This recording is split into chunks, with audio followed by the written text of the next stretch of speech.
ഇവിടെ കടന്നു വന്നിരിക്കുന്ന എല്ലാവർക്കും, ഈ ശബ്ദം കേൾക്കുന്ന എല്ലാവർക്കും ഞാൻ സ്നേഹവന്ദനങ്ങളെ അറിയിച്ചു കൊള്ളുന്നു. നമ്മൾ വായിച്ച സങ്കീർത്തന ഭാഗം സങ്കീർത്തനങ്ങൾ 77. അതിന്റെ തലക്കെട്ടിൽ തന്നെ എഴുതിയിട്ടുണ്ട്, ആസാഫിന്റെ സങ്കീർത്തന പ്രമാണിക യദൂഥ്യ രാഗത്തിൽ ആസാഫിന്റെ സങ്കീർത്തനം. ഈ സങ്കീർത്തനെ കുറിച്ച് പഠിക്കുമ്പോൾ നമുക്ക് കാണുവാൻ സാധിക്കുന്നത്, ജീവിതത്തിൽ ചില കഷ്ടനഷ്ടങ്ങൾ വരുമ്പോൾ ഇതെന്തുകൊണ്ട് സംഭവിച്ചു, ഞാൻ എല്ലാം ചെയ്തതിനു ശേഷവും, ഞാൻ ദൈവത്തിന് വേണ്ടി നിന്നതിനു ശേഷവും എന്റെ ജീവിതത്തിൽ ഇത് എന്തുകൊണ്ട് സംഭവിച്ചു, ഇല്ലെങ്കിൽ ഈ വേദനയുടെ അവസ്ഥയിലൂടെ ഞാൻ എന്തുകൊണ്ട് കടന്നുപോയി, ഇങ്ങനെ പലവിധമായ ചിന്തകൾ നമ്മുടെ ജീവിതത്തിൽ വരാറുണ്ട്. പലപ്പോഴും ദൈവം നമ്മുടെ കൂടെ നിന്ന് അത്ഭുത പ്രവർത്തികളെ കാണിച്ചത് നമുക്ക് നമ്മുടെ ജീവിതത്തിന്റെ പുറകോട്ട് തിരിഞ്ഞു നോക്കിയാൽ നമുക്ക് ഓർത്തെടുക്കുവാനായിട്ട് സാധിക്കും. ഈ സങ്കീർത്തനത്തിന്റെ മുഖ്യമായ ഒരു പ്രാമുഖ്യമേറിയ വിഷയം ഇതാണ്: ദൈവത്തിന്റെ പ്രവർത്തികളെ ഓർക്കുക എന്നുള്ളത്. ദൈവത്തിന്റെ പ്രവർത്തികൾ എന്ന് പറയുമ്പോൾ ദൈവം എന്റെ ജീവിതത്തിൽ ചെയ്ത നന്മകളെ ഓർക്കുക. അതോടുകൂടെ ദൈവം എന്റെ ജീവിതത്തിൽ എന്നെ പഠിപ്പിച്ച എല്ലാ കാര്യങ്ങളെയും ഞാൻ ഓർക്കേണ്ടവനാകുന്നു. ഈ സങ്കീർത്തനത്തിന്റെ 11 വാക്യങ്ങൾ ഞാൻ വായിക്കും.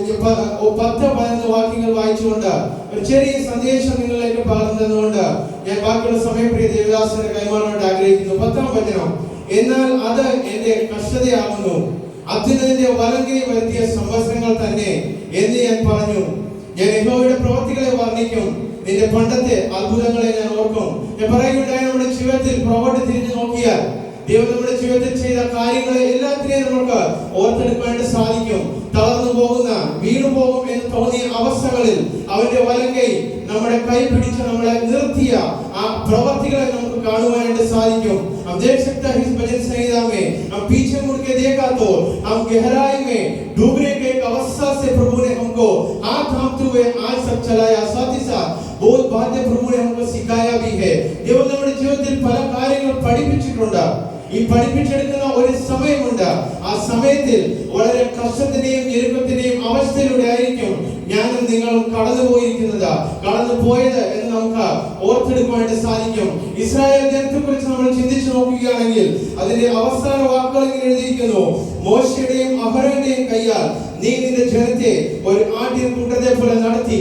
അവരോട് നമുക്ക് ചോദിച്ചാൽ ചിലപ്പോൾ ആ ജനം നമ്മോട് പറയും, ആ ദൈവത്തിന്റെ ഒരു വശം മാത്രമല്ല, ആ ദൈവത്തിന്റെ എല്ലാ വശങ്ങളെയും ഞാൻ രുചിച്ചറിഞ്ഞവനാണ്.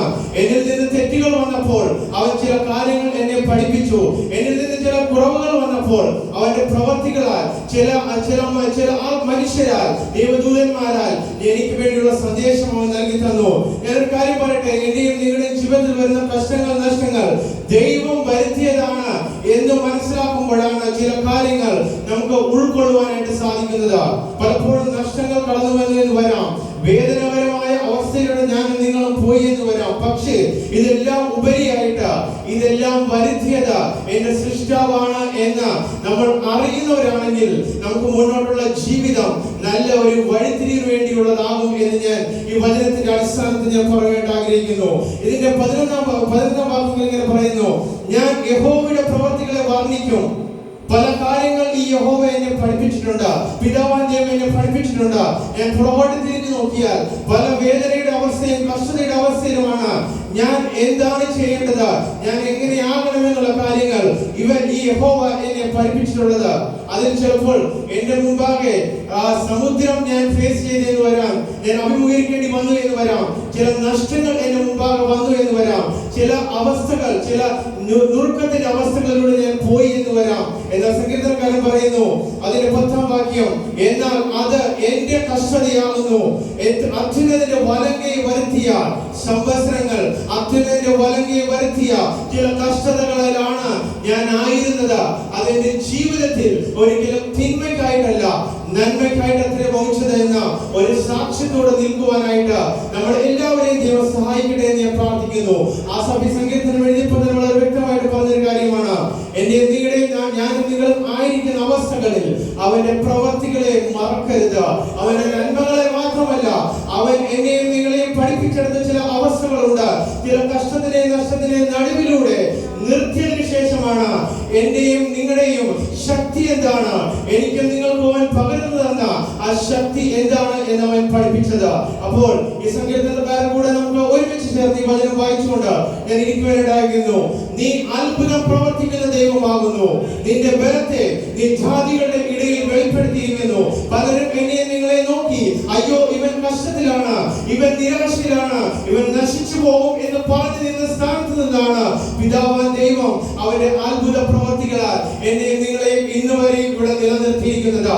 ദൈവം എന്നിലൂടെയും നിന്നിലൂടെയും ചെയ്തെടുക്കുന്ന ആ ഉദ്ദേശം, ആ കാര്യങ്ങളെ പൂർത്തീകരിക്കും വരെ അവൻ നിലനിർത്തും എന്നുള്ള ഉറപ്പ്, പൂർണ്ണ വിശ്വാസത്തോടെ ആയിരിക്കണം ഞാൻ നിങ്ങൾ മുന്നോട്ട് പോകേണ്ടത്. അതിന്റെ 13-ാം വചനം, ദൈവമേ നിന്റെ വഴി വിശുദ്ധമാകുന്നു, നമ്മുടെ ദൈവത്തെ പോലെ വലിയ ദൈവം ആരുള്ളൂ. ചിലപ്പോൾ സങ്കീർത്തനക്കാരൻ പറയുന്നത് എങ്ങനെയായിരിക്കും, എന്റെയും നിന്റെയും ജീവിതത്തിൽ പഠിച്ച ചില കാര്യങ്ങളുണ്ട്, ദൈവം നൽകി തന്ന ചില നന്മകളുണ്ട്, ആയിരുന്ന കഷ്ടത്തിന്റെ അനുഭവങ്ങളുണ്ട്, എന്നാൽ അത് എന്റെ പിതാവ് വരുത്തിയതാണ് എന്നുള്ള വിശ്വാസമുണ്ടെങ്കിൽ എനിക്ക് നിങ്ങൾക്ക് പലരുടെയും മുന്നിൽ നിന്നുകൊണ്ട് പറയാം, എന്റെ ദൈവം എന്നെ വഴി നടത്തി, എന്റെ ദൈവം അത്ഭുതം പ്രവർത്തിക്കുന്ന ദൈവമാണ്.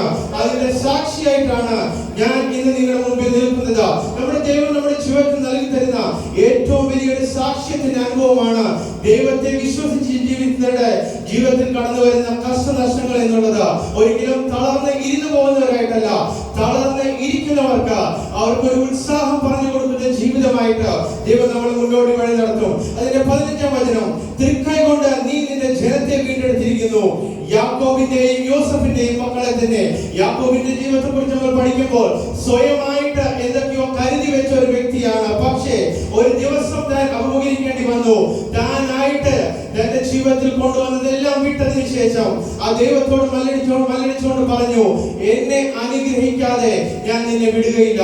അങ്ങനെയെങ്കിൽ നമ്മൾ ആയിരിക്കുന്ന അവസ്ഥയുടെ മധ്യത്തിൽ നിന്നുകൊണ്ട് ആ യാക്കോബിനെ പോലെ, ആ യോസഫിനെ പോലെ അറിഞ്ഞ സത്യത്തിൽ നിന്നുകൊണ്ട് നമുക്ക് നമ്മുടെ ദൈവത്തോട് പ്രാർത്ഥിക്കാം. ഒരു നിമിഷം നമുക്ക് കണ്ണുകളെ അടച്ച് നമുക്ക് ദൈവത്തോട് പ്രാർത്ഥിക്കാം. ദൈവമേ, ഈ വചനത്തെ ഞങ്ങളുടെ കാര്യങ്ങളിലേക്ക് ഏൽപ്പിക്കുന്നു. സങ്കീർത്തനക്കാരൻ ഞങ്ങളെ പഠിപ്പിച്ച കാര്യങ്ങൾ വളരെ ആഴത്തിൽ ചിന്തിക്കുവാൻ, വരും ദിവസങ്ങളിൽ ഞങ്ങളുടെ ജീവിതത്തിൽ അത് പ്രായോഗികമാക്കി തീർക്കുവാനായിട്ട് ഞങ്ങളെ എടുത്ത് ഉപയോഗിക്കണമെന്ന് പ്രാർത്ഥിക്കുന്നു. എന്റെ ദൈവം വലിയവനാകുന്നു. അവൻ അത്ഭുതം പ്രവർത്തിച്ചുകൊണ്ട് മാത്രമാണ് ഞാനും എന്റെ കുടുംബവും നിൽക്കുന്നതെന്ന് പല വ്യക്തികളോട്, ജാതികളോട് വിളിച്ചറിയിക്കുന്ന കുടുംബങ്ങളാക്കി, കുട്ടികളാക്കി ഇവിടെ ഇരിക്കുന്ന ഓരോരുത്തരെയും മാറ്റണമെന്ന് ഞാൻ പ്രാർത്ഥിക്കുന്നു. ഈ വചനം ഞങ്ങൾക്ക് നൽകി തന്നതിന് ഒരിക്കൽ കൂടെ അങ്ങേക്ക് നന്ദി കരയറ്റുന്നപ്പ.